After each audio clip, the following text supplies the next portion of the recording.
À l'occasion de la nouvelle session de l'APN et de la CCPPC, nous avons interviewé des ambassadeurs de pays africains en Chine et nous leur avons posé des questions sur leur vie ici, sur leurs impressions sur la vie en Chine. Quelles ont été leurs réponses? Nous allons le découvrir sans plus attendre.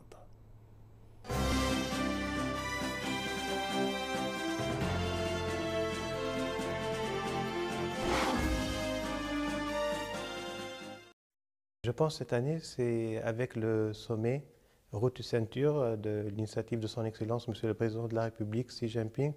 C'est la Chine, elle va confirmer encore plus son poids sur la scène internationale parce que c'est une initiative qui ressemble plus que 60 pays. Donc, elle va faciliter, accélérer les échanges économiques et commerciaux, culturels, les échanges entre les peuples, entre les cultures. Je pense que ça va marquer l'année 2017, elle va être marquée par l'initiative de son Excellence, Monsieur le Président chinois.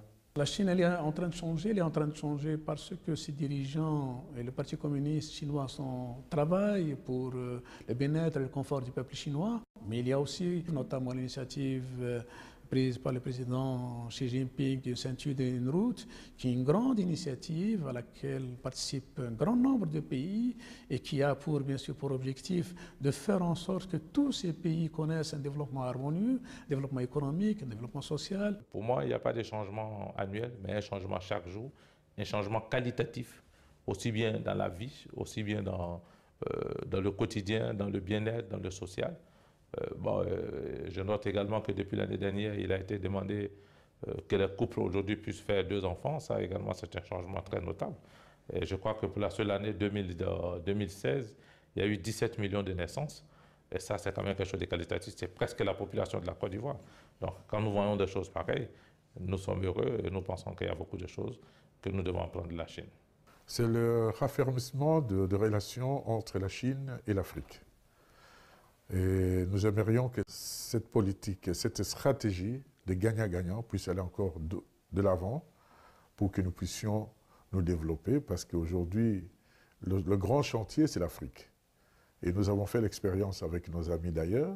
Nous voulons aussi nous imprégner de l'expérience chinoise pour voir si cette expérience peut nous aider à aller de l'avant.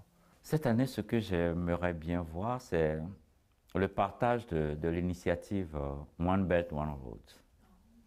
J'ai vu un peu ce que cette initiative a pu faire en Asie, ce que ça a pu faire autour des pays voisins de la Chine. C'est comment partager cette initiative, non seulement le long de la route de la soie traditionnelle, mais comment l'étendre et le partager sur les 5 continents. Parce qu'aujourd'hui, la Chine a acquis de l'expertise dans cette coopération.